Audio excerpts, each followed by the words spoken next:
Bienvenidos a todos a la clase. En esta noche vamos a estar hablando de la importancia de la oración y el tema de hoy se llama la grandeza de la oración. Y vamos a hablar, así como ustedes pueden ver en el pizarrón, vamos a hablar de la supremacía de la oración, vamos a hablar de la integridad de la oración, de lo difícil es orar y vamos a ver por qué. Y también la centralidad y qué tan frecuente las oraciones ocurren a través de toda la Biblia y también la riqueza. Muy bien, vamos a empezar con oración. Padre nuestro, te damos muchas gracias por permitirnos una vez más estar aquí en tu presencia y meditar en este gran tema acerca de la oración. Gracias, Padre, por tu Espíritu Santo que mora en nosotros. Gracias por el amor que nosotros sentimos reunidos en tu nombre.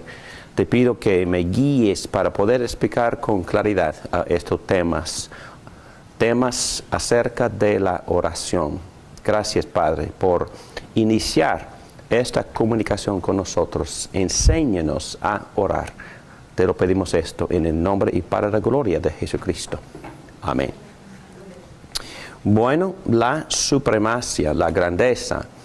Y Naidu, ¿quisieras leer, por favor, este primer párrafo, Efesios capítulo 1, versículos 15 a 19? Por eso yo, por mi parte, desde que me enteré de la fe que tienen en el Señor Jesús y del amor que demuestran por todos los santos, no he dejado de dar gracias por ustedes al recordarlos en mis oraciones. Pido que el Dios de nuestro Señor Jesucristo, el Padre glorioso, les dé el espíritu de sabiduría y de revelación para que lo conozcan mejor. Pido también que les sean iluminados los ojos del corazón para que sepan a qué esperanza Él los ha llamado, cuál es la riqueza de su gloriosa herencia entre los santos y cuán incomparable es la grandeza de su poder a favor de los que creemos. Ese poder es la fuerza grandiosa y eficaz. Perfecto, gracias. Bueno, aquí vemos la grandeza de la oración por la petición más frecuente del apóstol Pablo por los cristianos. Y en versículo 17 encontramos la verdad de lo que Pablo siempre quería enfatizar en cuanto a la oración. Siempre él oraba para que los cristianos en las varias iglesias que él había formado conocieran mejor al Señor Jesucristo. Entonces fue su énfasis, fue su prioridad, que ellos y que nosotros conozcamos mejor a Jesucristo. Y esto es muy interesante porque quizás aún más de lo que nosotros sufrimos, ellos pasaban por muchísimas pruebas. Vivían bajo persecución, había muchas enfermedades, mucho conflicto en la cultura, dominio de Roma y también problemas en todos lados. Vivieron bajo el dictador Nerón, terrible, cruel, y casi no se menciona nada de esto. Es que dentro de todo esto, lo más importante para el apóstol Pablo es que los cristianos conocieran a Jesucristo. Y a veces él menciona este tipo de petición, pero normalmente Pablo no apela por cambios en las circunstancias, sino que conozcan mejor a Jesucristo.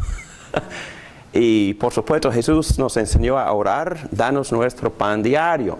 Y en otros textos los apóstoles nos enseñan a orar por la justicia. Y también en los salmos nosotros hemos estudiado los salmos que se llaman imprecación, es decir, que Dios destruya a sus enemigos y los enemigos de su ungido y de su pueblo. Pero en general, principalmente en el Nuevo Testamento, lo que vemos es el énfasis en conocer a Jesucristo, no en las circunstancias alrededor de nosotros. Y por supuesto, aquí vemos en 1 Timoteo que Pablo también nos instruye a orar por buen gobierno y por la paz en la sociedad.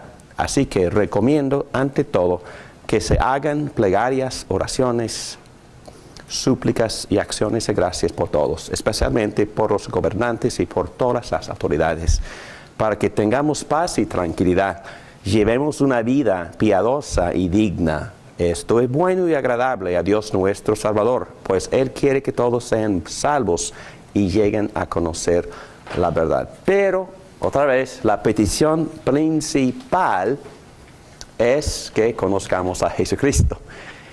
Que les sean iluminados, dice Pablo, los ojos del corazón, para que lo conozcan mejor. Entonces, vamos a enfocarnos un poquito en esa frase, que sean iluminados los ojos del corazón. Bíblicamente hablando, el corazón es el centro de la personalidad. Incluye todo, la mente, el albedrío, las pasiones y emociones.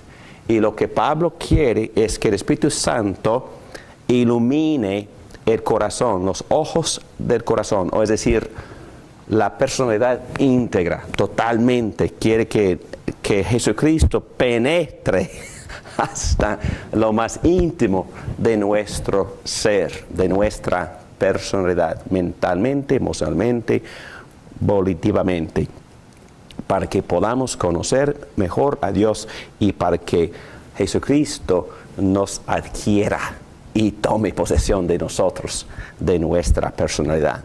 Pablo ora para que los cristianos comprendan los beneficios pasados, presentes y futuros de Cristo, con el fin de tener un sentido más vivo de la presencia de Dios. Y volviendo al texto, versículos 17 y 18 enseñan eso. Pido también que les sean iluminados los ojos del corazón para que sepan a qué esperanza Él los ha llamado, cuál es la riqueza de su gloriosa herencia entre los santos y cuán incomparable es la grandeza de su poder a favor de los que creemos. Otra vez su preocupación principal, la oración pública y privada no es principalmente pedirle a Dios que haga algo, sino recibir más de Dios. Entonces la oración es para que conozcamos mejor a Dios, no para hacerle hacer algo. Es para que nosotros nos ajustemos a su voluntad. La oración es una aspiración a aferrarnos a Dios, como dice Isaías en capítulo 64. Esto significa agarrarse de sus ropas de manera que estemos cerca de Él y vayamos con Él, como un niño se aferra a la manga del abrigo de su padre. Agarrarlo, conocerlo y caminar con Dios es lo que Pablo quiere que nosotros le pidamos a Dios constantemente. Conocerlo, sí. Es que cuando conocemos mejor a Dios, nos afanamos menos, dejamos más las preocupaciones, entendemos de que Él tiene todas las riquezas, todo el poder para suplir nuestras necesidades y descansamos en Él y sabemos que Él obra. Y ahí vamos esa noche en esta clase, porque a veces cuando empezamos a orar, y hemos estado hablando de esto mucho en privado y en clase, que a veces llegamos, no sé cómo llegaron ustedes, pero a veces llegamos secos, a veces llegamos desanimados, a veces sentimos que Dios está lejísimo de nosotros. Y cuando empezamos a orar o empezamos a tratar de entrar en comunión con Dios y el uno con el otro, es que tenemos hasta frustraciones e inquietudes, preocupaciones. Pero al estar en la presencia y quedarnos en la presencia, y si seguimos buscando, y si persistimos, si seguimos orando, pidiendo, poco a poco empezamos a experimentar y sentir la presencia y la tranquilidad y paz. Y todo cambia, porque lo que cambia es la persona que está orando. Nosotros tenemos que ser cambiados constantemente, porque hay muchos conflictos, hay mucha resistencia, hay mucha barrera, y la barrera principal es mi propio corazón pecaminoso. Es que mi corazón en su naturaleza no quiere buscar a Dios. Entonces, por fe en Cristo, empezamos a buscarlo, y poco a poco entramos en su presencia y empezamos a sentirnos muchísimo mejor. Y veo el interés de Pablo de que lo conozcamos mejor, que sean iluminados los ojos, que tengamos entendimiento en Él, porque así podemos saber de que Él está en control y no nosotros. Exacto. Cuando miramos las cosas bajo el lente nuestro, estamos ciegos, pero cuando miramos en el lente de Él sí lo tiene todo.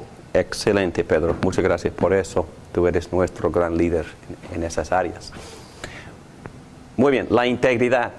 ¿En qué consiste la integridad? Número 2, la integridad de la oración. ¿Por qué usamos esta palabra? ¿Qué significa la palabra integridad? O la palabra íntegro.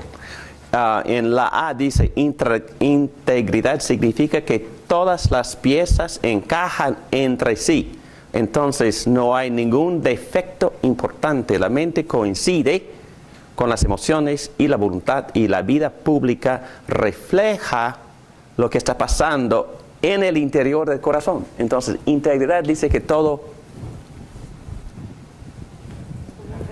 encaja, ¿verdad? Va en armonía.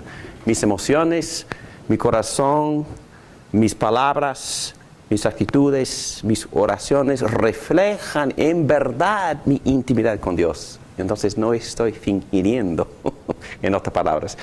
Jesús también habló de esto en el Sermón del Monte. Cuando oren, no sean como los hipócritas. Porque a ellos les encanta orar de pie en las sinagogas y en las esquinas de las plazas para que la gente los vea. Les aseguro que ya han obtenido toda su recompensa. Pero tú, cuando te pongas a orar, entra en tu cuarto, en tu closet, cierra la puerta y ora a tu Padre que está en lo secreto. Y así tu Padre que ve lo que se hace en secreto te recompensará. En otras palabras, Jesús no está diciendo que no ores en público. No. Y que no tengan grupos de oración. No. Está diciendo que hay que practicar lo que se llama la integridad. Que cultive en privado la relación con Dios, para que cuando oras en público, tu oración será sincera, porque es una reflexión de una relación verdadera que tienes y has cultivado con tu Señor Jesucristo. Muy bien. Yo, confieso que todos estamos ahí luchando, ¿verdad? Para que nuestras oraciones en público reflejen nuestra intimidad con Dios. Jesús no está prohibiendo, como ya dije, la oración pública. Se dice, sin embargo, que usted es un hipócrita si sus muchas palabras en público no reflejan realmente lo que está pasando entre usted y Dios en privado. Y esta ilustración es de John Owen. Un pastor puede llenar la iglesia, la membresía y las bocas del público, pero lo que pastor es de rodillas en secreto ante Dios Todopoderoso, eso es Él y no más. Wow, ok, yo lo acepto. La integridad de la oración no significa pasión emocional constante, pero sí significa que todavía oro y busco a Dios en tiempos de sequía espiritual, cuando no hay un beneficio emocional o social. Wow. Hemos hablado mucho de este tema también porque yo puedo estar aquí con ustedes a veces y hemos tenido varios grupos de oración y hemos orado en la madrugada, hemos orado en la noche, hemos orado los sábados, hemos orado por media hora, por 1 hora, por 2 horas, por 4 horas. Y les confieso que a veces yo vengo a orar y no siento nada. Y yo vengo a orar y yo vengo con sequía y salgo con sequía. Y eso es decir que no he estado en la presencia de Dios. ¿Tengo que sentirlo siempre? No. Y a veces, aun los salmistas, y hemos estudiado varios de los salmos de lamento, y quizás por mi personalidad me gustan esos salmos, pero me gustan los salmos de lamento porque nos enseñan a ser honestos con Dios. Es que no tenemos que pretender. Si estoy desanimado, ok. Le digo, estoy muy desanimado. ¿Ok? Si un poco desilusionado, ¿dónde estás? ¿Dónde has estado? ¿Por qué no me escuchas? Así hablan los salmistas. En Salmo 6, Salmo 13, Salmo 42. Son salmos increíbles que en verdad me animan, porque al hablar así con Dios, Dios poco a poco se acerca a esos hombres y a esas peticiones tan sinceras. Y Dios nos ama tanto que nos permite hablar con Él con honestidad y con sinceridad, hasta que nos instruye cómo orar cuando estamos en los bajos. Y a veces Dios permite que estemos ahí desanimados o sin sentir la presencia de Dios.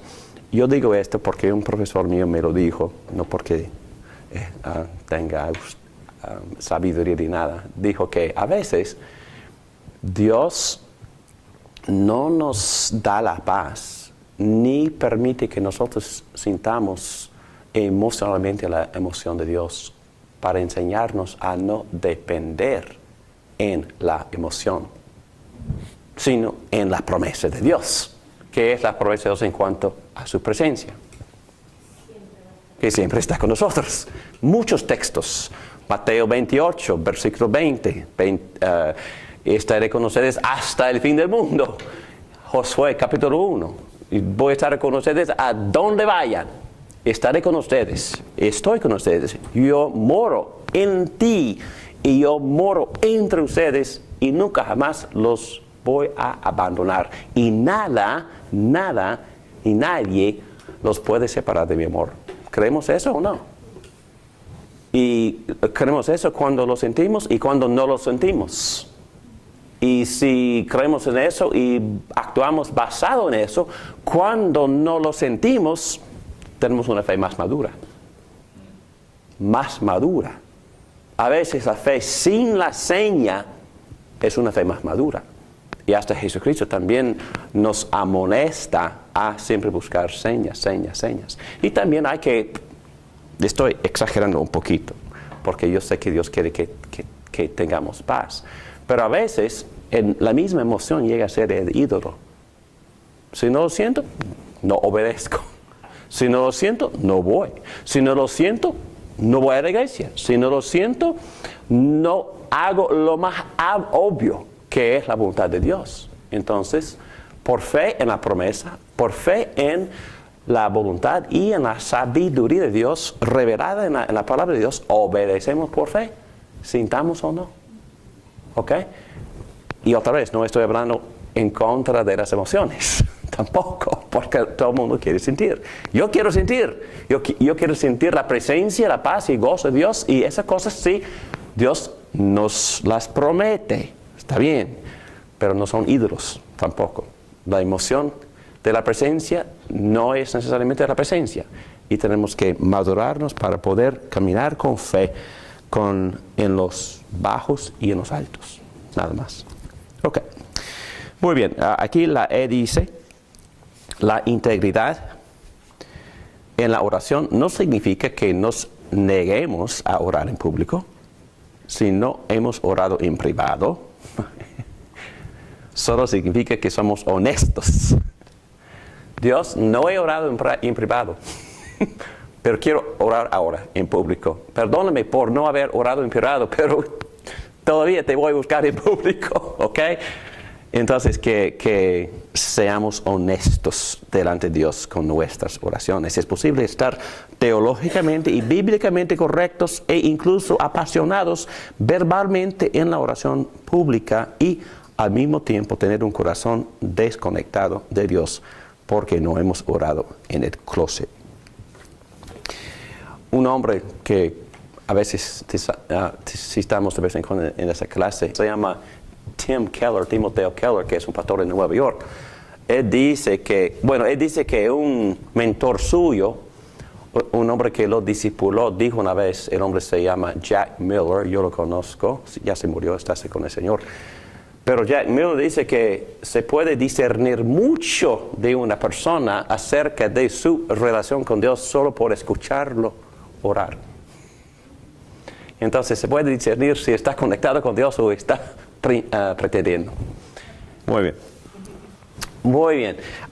Un puntito más y vamos a tomar un cafecito. Dice, lo difícil de la oración. Y a veces es dificultoso orar. Y no sé de ustedes, pero bueno, en mi tierna edad, Dios me está enseñando a orar. Pero les confieso que es una disciplina difícil para mí. Y yo puedo pasar horas estudiando la Biblia, horas metiéndome en el griego, en la teología, a todo esto. Pero pasar el mismo tiempo en oración es otra cosa, les confieso, que es difícil. ¿Por qué es tan difícil? Yo creo que entre todas las disciplinas espirituales, la oración es la más difícil. Algunos de ustedes me han dicho que ustedes se despiertan orando. Bueno, eso me da celos. Porque no es mi primer pensamiento de la mañana. Bueno, yo les confieso eso. Es que podemos ser distraídos por muchas cosas, por la misma tentación, por la misma conciencia sucia. Es que cuando tenemos una conciencia afligida es que no quisiéramos acercarnos a Dios, ni siquiera orar. Y a veces el cansancio o desánimo, la depresión o un conflicto con una relación personal y todo eso es que estorba mucho la intimidad con Dios. Pero yo creo que Dios en esos momentos es cuando Él quiere que lo busquemos más. Así como una disciplina.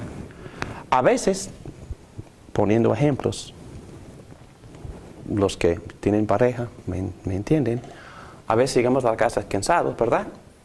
Y ni quisiéramos orar con la pareja. Es que, ¿verdad? Quisiéramos escondernos. Y en ese libro que varios de ustedes han leído acerca de las diferencias entre los géneros, dicen que el hombre quiere entrar en su cueva, ¿verdad? Con su periódico y que nadie lo moleste. Pero en esos momentos yo creo que lo mejor es practicar una disciplina de comunicación, ¿verdad? ¿Cómo estás? Gusto verte, un besito. ¿Cómo te fue el día? Entonces, entrar en la comunión no importa el sentimiento. Estoy hablando de otros matrimonios, porque yo doy muchos consejos matrimoniales. Lo difícil. Job dijo, ay, si supiera yo dónde encontrar a Dios, si pudiera llegar a donde Él habita. Job no puede encontrar a Dios. Orar es difícil porque las circunstancias de la vida son dolorosas y nuestras primeras reacciones son miedo, ansiedad, resentimiento, insignificancia. Es otra cosa que, bueno, soy un gran don nadie. ¿Quién soy yo para hablar con el Supremo? Y muchas personas, hasta yo a veces me siento así. Pero orar es difícil porque estamos tan vacíos como Job. Y el salmista en Salmo 13, recuerden que cuando estudiamos Salmo 13, él tampoco pudiera hallar a Dios. Y estaba tratando de llegar a Dios, a comunicarse con Dios, y no pudo encontrarlo. Y empezó a gritar, ¿dónde estás? ¿Por qué me has abandonado? ¿Por qué me has alejado?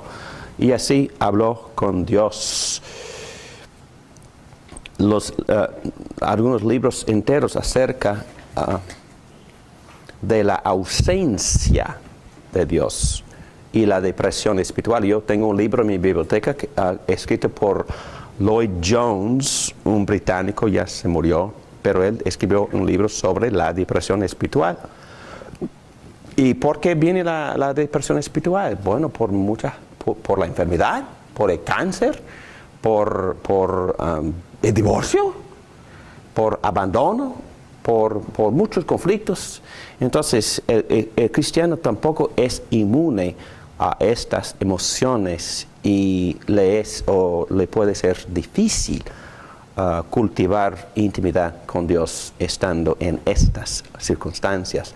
No sé si ustedes conocen o han escuchado de Eric Little.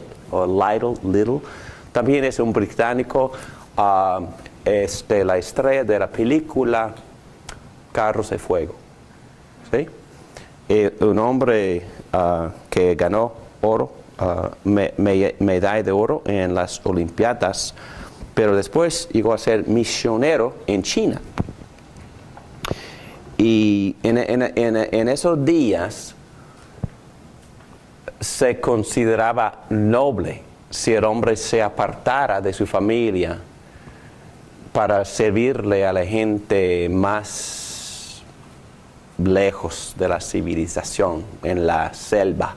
Y él dejó a su familia por meses para vivir en las tribus, en las montañas de China. Y ahí contagió un tumor cerebral y se murió. Y al final de su vida, él escribió en su diario que tan difícil era acercarse a Dios y que Dios estaba fuera de su alcance. Él escribió eso en su diario. ¿Y cómo interpretamos eso? Un hombre misionero, un hombre piadoso, un hombre devoto, un hombre que había dedicado toda su vida a servir al Señor y a profundizarse en sus disciplinas espirituales, y al final de su vida él sintió abandonado. ¿Es posible? Claro que es posible, porque el mundo es terrible, el mundo caído, experimentamos enfermedades y a veces hay gente piadosa que sufren Alzheimer's y llegan a ser casi insensata esas personas. Y nosotros concluimos que ellos han abandonado su fe, o que Dios los había abandonado. No, concluimos que el mundo es un mundo caído y que todavía estamos sufriendo las consecuencias del pecado y del mal en este mundo. Y a veces aún los mejores cristianos pasan por pruebas difíciles. Y en esos momentos es difícil orar. Y es el único que estoy diciendo. Y eso no implica nada malo de Dios, que Dios siempre cumple con sus promesas, y esa gente ahora está en la gloria y han olvidado todo lo que sufrieron aquí en el mundo. Sí. Yo he sabido de casos donde la persona, cuando tiene una enfermedad terminal, se acerca mucho a Dios. Oh, yo también. Estoy dando ejemplos negativos para hacer este punto. Yo también, claro que sí. Y eso también me anima muchísimo. Yo creo que Dios también en su sabiduría nos da los ejemplos que nosotros necesitamos en ese momento.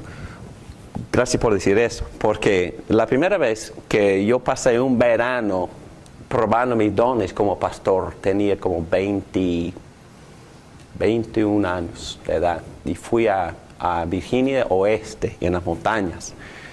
Y el fundador de la iglesia que serví ese verano por 3 meses tenía cáncer y estaba muriéndose en la cama. Y todo el mundo me decía, David, tienes que conocer a este.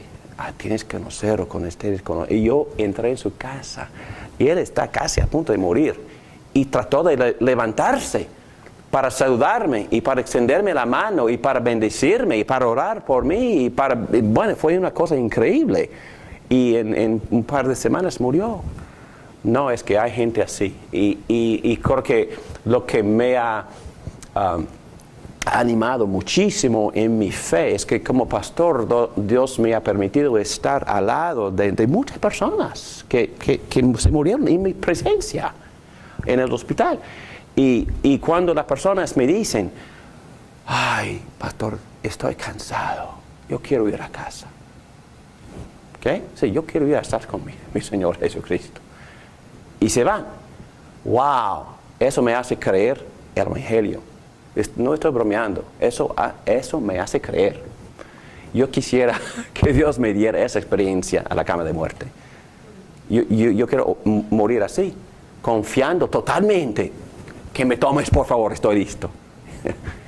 Qué cosa tan maravillosa. Y eso me anima muchísimo. En mi fe. Y yo sé que unas personas que han sufrido muchísimo tienen una fe gloriosa, sufriendo y muriendo. Gracias por acordarnos de eso, porque las dos cosas suceden. Y Dios es soberano y también sabio. Y Él le da a cualquiera lo que esa persona necesite y permite lo que Él quiere para sus propósitos gloriosos, para avanzar su voluntad, lo que sea. Y nosotros estamos aquí para aprender de todo esto.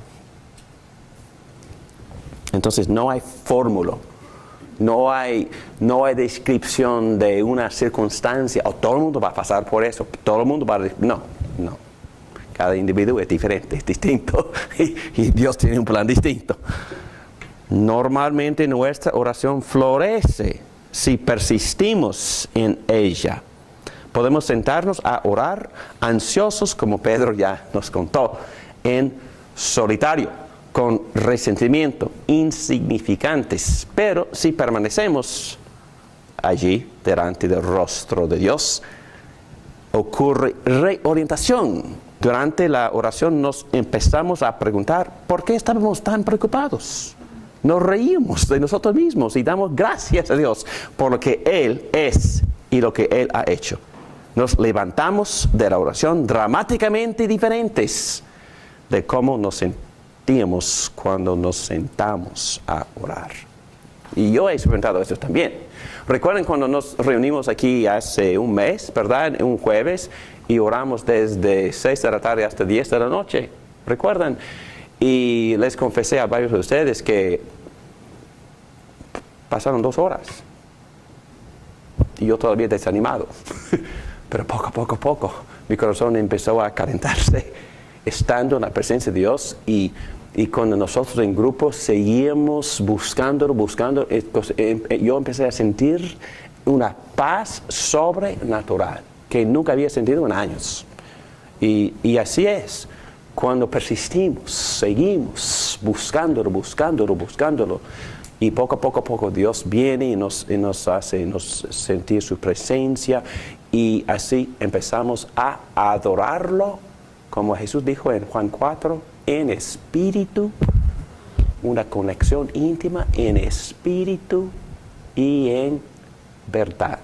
Y es donde todo el mundo quiere ir. Y este Salmo 6 también, ya hice mención de este Salmo. Versículo 3 dice, angustiada está mi alma. ¿Hasta cuándo, Señor? ¿Hasta cuándo? Vuélvete, Señor, y sálvame la vida por tu gran amor. Ponme a salvo. Y así, ora. Y el Salmo termina donde el autor dice, Señor, ha escuchado mis ruegos. El Señor ha tomado en cuenta mi oración. Todos mis enemigos guardarán avergonzados y confundidos. Su repentina vergüenza los hará retroceder. Entonces él experimentó la presencia de Dios y Dios contestó sus oraciones. Perfecto. Muy bien, vamos a dejarlo ahí y tomemos un cafecito y volvemos en 10 minutos.